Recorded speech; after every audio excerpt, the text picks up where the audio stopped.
안녕하세요. 추루입니다. 오늘은 지난 시간에 이어 다리 저는 자, 무비보셋의 비밀에 관해 계속 이야기를 나눠보려고 해요.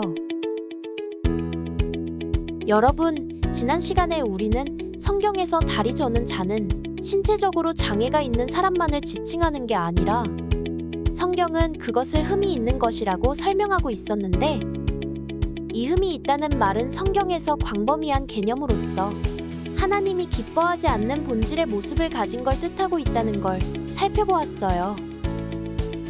쉽게 말해, 성경에서 다리를 전다는 개념은 결론적으로 하나님의 의의 길로 걷고 온전하게 행하지를 못하는 모습, 즉 그 마음의 중심에 하나님의 법이 있지 않아서 그의 걸음이 삐뚤어진 것을 일컫는 말이었지요.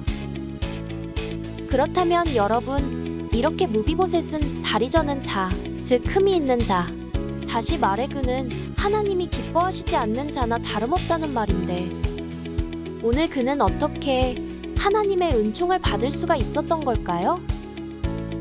오늘은 우리가 이것을 한번 살펴보려고 해요. 여러분, 다윗은 사울 가문의 남은 자를 찾으면서 이렇게 말을 했어요. 왕이 이르되, 사울의 집에 아직도 남은 사람이 없느냐? 내가 그 사람에게 하나님의 은총을 베풀고자 하노라 하니, 시바가 왕께 아뢰되, 요나단의 아들 하나가 있는데 다리 저는 자니이다 하니라. 여기 보시면 이렇게 다윗은 사울 집안에 남은 자가 있다면 그에게 하나님의 은총을 베풀겠다고 그렇게 언급을 했는데요. 그러면 무비보셋이 왜 이런 하나님의 은총을 받을 수 있었는지, 우리는 그가 보여주고 있는 영적인 본질을 살펴보면 그 이유를 조금 예감할 수가 있어요. 여러분, 성경에서는 무비보셋에 대해 세 가지를 언급하는데요. 첫 번째, 그는 다리를 전다. 두 번째, 그의 이름은 무비보셋이다. 세 번째, 그는 사울 집안의 남은 자이다. 그러면 이것이 무엇을 뜻하는지 하나씩 살펴볼까요? 첫 번째로 무비보셋이라는 이름이에요. 여러분, 성경에서 이름은 그저 어떤 사람이나 사물을 부르는 명칭이 아니에요. 성경에서 이름은 그것의 본질, 그것의 형상을 뜻하지요. 무슨 말이냐면, 그러니까 한 사람의 이름이 그렇게 불려진다는 것은 성경이 어떤 한 사람의 삶과 인생을 통하여 우리에게 믿음에 관해 계시해주고 있는 모습의 총체가 그 사람의 이름의 뜻과 같다는 의미예요. 왜 그러냐면, 성경은 과거에 있었던 사실을 단순히 연대기적으로 기술해 놓은 책이 아니라 우리에게 구원을 주시기 위해서 쓰여진 책이기 때문이죠.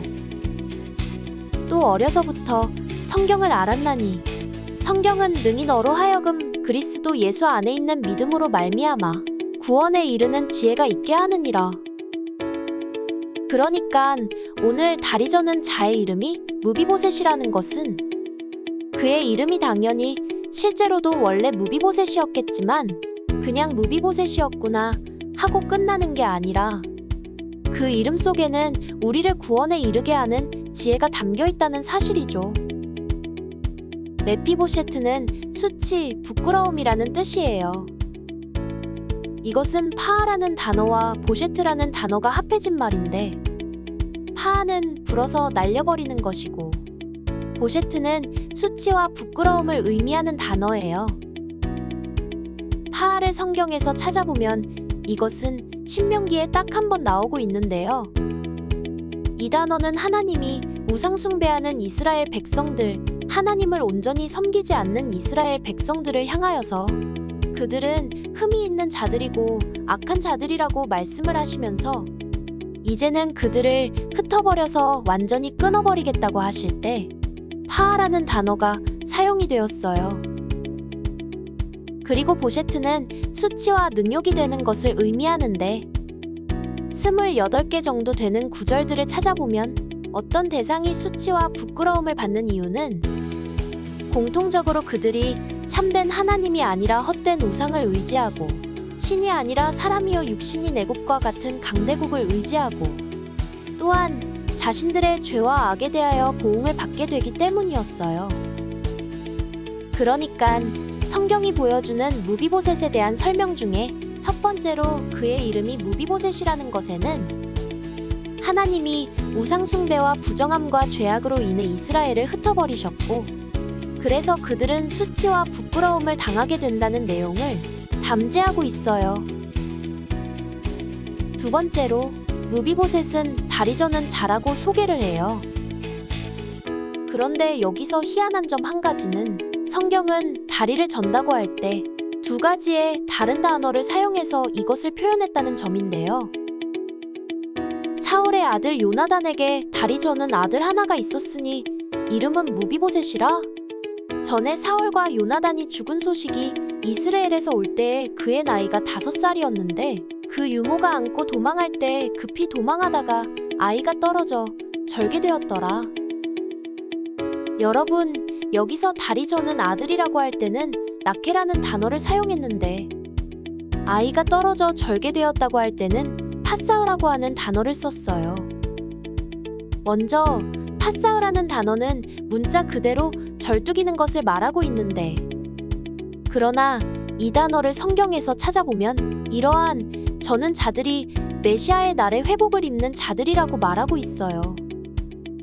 너희는 여러 민족의 앞에 서서 야곱을 위하여 기뻐 외치라. 너희는 전파하며 찬양하며 말하라. 여호와여, 주의 백성 이스라엘의 남은 자를 구원하소서 하라. 보라, 나는 그들을 북쪽 땅에서 인도하며 땅 끝에서부터 모으리라. 그들 중에는 맹인과 다리 저는 사람과 잉태한 여인과 해산하는 여인이 함께 있으며 큰 무리를 이루어 이곳으로 돌아오리라. 보라, 너희 하나님이 오사 보복하시며 갚아주실 것이라. 하나님이 오사 너희를 구하시리라 하라. 그때에 맹인의 눈이 밝을 것이며 못 듣는 사람의 귀가 열릴 것이며 그때에 저는 자는 사슴같이 뛸 것이며 말 못하는 자의 혀는 노래하리니 이는 광야에서 물이 솟겠고 사막에서 시내가 흐를 것임이라. 그러니깐 성경에서 저는 자는 표면적으로는 절뚝이는 모습을 일컫고 있지만 관련 구절을 찾아보면 그들은 하나님의 구원의 날에 놀랍게 회복되는 자들, 즉 하나님의 은혜를 입는 남은 자들의 부류 중의 하나로 등장을 하고 있더라는 사실이에요.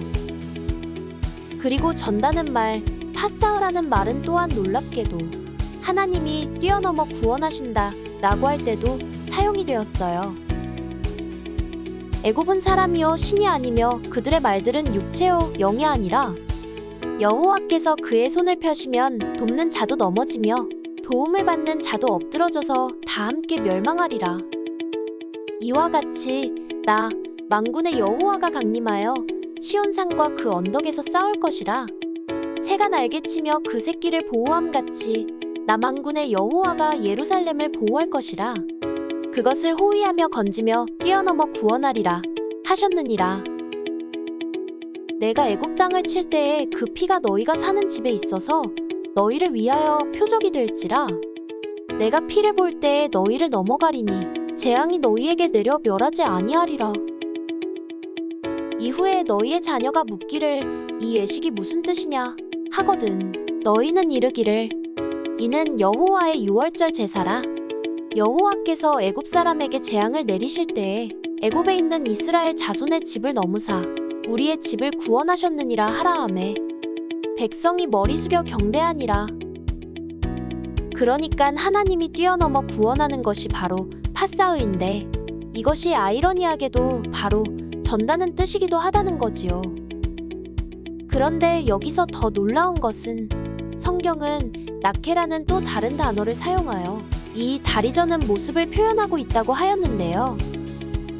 이 단어는 불구에 절름발이에 라는 뜻도 가지고 있지만 근본적으로는 낙심한 것, 깊이 뉘우치는 것이라는 뜻을 가지고 있는 단어이고 이것은 결정적으로 하나님이 찾으시는 한 사람을 나타내는 구절에서 사용이 되었어요.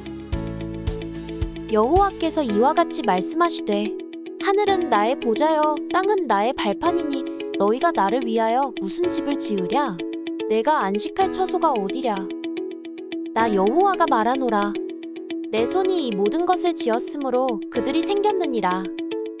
무릇 마음이 가난하고 심령에 통회하며 내 말을 듣고 떠는 자 그 사람은 내가 돌보려니와. 여러분, 하나님은 어떠한 형태나 구조로도 그분의 안식할 처소를 삼지 않으시지만 하나님이 유일하게 기뻐하시고 그 속에 머무시는 사람이 있으니 그건 바로 마음이 가난하고 심령에 통회하는 사람이여 주님의 말씀을 듣고 떠는 자라고 그렇게 말씀을 하셨는데, 이때 심령에 통회하는 것이 바로 깊이 뉘우치다라는 단어 낙해가 쓰였어요. 그러니깐 여기까지 해서 우리가 정리해보면, 두 번째로 무비보셋은 다리 저는 아들이라고 소개하는데, 다리 전다는 것은 표면적으로는 절뚝거리고 또한 불구가 된 절름발이의 모습을 표현하는 거지만 관련 구절을 통해서 보니 거기 내포된 의미는 무엇이었냐면, 하나님이 다시 회복하시는 자들의 한 부류, 하나님이 뛰어넘어 구원하시는 자들, 즉 하나님이 가장 기뻐하시는 심령에 통회하는 자를 표현하고 있는 말이기도 하다는 거예요. 그리고 여기서 다음으로 자연스럽게 이어지는데, 여러분, 세 번째로 바로 이러한 자, 무비보셋은 남은 자인 것이에요. 여호와께서 이와 같이 말씀하시니라. 너희는 여러 민족의 앞에 서서 야곱을 위하여 기뻐 외치라. 너희는 전파하며 찬양하며 말하라. 여호와여, 주의 백성 이스라엘의 남은 자를 구원하소서 하라. 보라, 나는 그들을 북쪽 땅에서 인도하며 땅 끝에서부터 모으리라. 그들 중에는 맹인과 다리 저는 사람과 잉태한 여인과 해산하는 여인이 함께 있으며 큰 무리를 이루어 이곳으로 돌아오리라. 그들이 울며 돌아오리니 나의 인도함을 받고 간구할 때에 내가 그들을 넘어지지 아니하고 물 있는 계곡의 고든 길로 가게 하리라. 나는 이스라엘의 아버지요, 에브라임은 나의 창자니라. 이방들이여, 너희는 여호와의 말씀을 듣고 원섬에 전파하여 이르기를, 이스라엘을 흩으신 자가 그를 모으시고 목자가 그 양 떼에게 행함같이 그를 지키시리로다. 여기서 하나님은 다리 저는 자가 바로 하나님이 모으시는 자여 이스라엘의 남은 자 중 하나라고 말씀을 하세요. 그리고 뜻밖에도 이어서 하나님은 이스라엘의 남은 자를 모으는 것과 이방인을 연관시키시면서 특별히 에브라임을 언급을 하시는데요. 여러분, 에브라임은 누구냐면 요셉이 이방에서 낳은 아들이에요. 그런데 하나님은 이 이방에서 낳은 아들 에브라임이 장자라고 말씀을 하신다는 거예요. 그러니까 다시 말하면 하나님은 가령 요셉은 나의 장자니라 라고 하시면 너무 자연스러웠을 텐데, 그게 아니라 이스라엘 이야기를 하다가 갑자기 이방을 연관시키시더니 이방에서 낳은 에브라임을 장자라고까지 언급하신다는 사실이죠. 그러니까 여러분, 다시 말하면 이스라엘의 남은 자와 다리 저는 자와 같이 여호와의 총회에 들어오지 못하는 자들, 그리고 이방인과 이방에서 낳은 에브라임, 이 세 무리가 지금 전혀 연관이 없는 것 같은데 하나님은 이들을 서로 함께 이야기하신다는 거지요. 그런데 바로 여기에 다리 저는 자의 비밀이 있어요. 무슨 말이냐면 이스라엘의 남은 자들은 제사 드리지 못하도록 되어 있는 다리 저는 자들, 그리고 하나님의 은총과는 거리가 먼 이방인들, 이들과는 아무런 상관이 없어 보이지만 사실은 그 반대라는 거지요. 쉽게 말해 회복의 날에 하나님이 찾으시고 모으시는 자들은 다리 저는 자들이고, 또한 에브라임과 같이 이방에서 얻은 자들이 도리어 아들이라고 불리워진다는 거예요. 우리는 이렇게 다리 저는 자가 하나님의 회복의 날에 남은 자로 인정받으며 주님의 은혜를 받는 자가 된다는 그림이 무비보셋을 통해 예표되고 있다는 걸 발견할 수가 있는데요. 그런데 여러분, 우리는 이쯤에서 이렇게 무비보셋의 반전을 보는 동시에 한편으로는 무비보셋의 이름을 생각할 때 하나님이 흩어버리신 자, 우상숭배와 죄의 보응으로 부끄러움을 당하는 자가 어떻게 이렇게 은혜를 받는 자가 되는지 매우 의아한 생각이 드는데요. 그런데 이것은 문자적으로 볼 때는 상충되는 것 같지만 우리가 성경의 큰 흐름을 생각해보면 이것은 전혀 이상한 것이 아니에요. 성경은 이미 이러한 역설을 많이 말하고 있거든요. 예를 들면 성경에는 작은 자가 되어야 큰 자가 되고 죽어야 살게 되며 의인이 아니라 죄인이라야 구원의 은총을 받게 된다고 하는 말씀들이 나오고 있잖아요.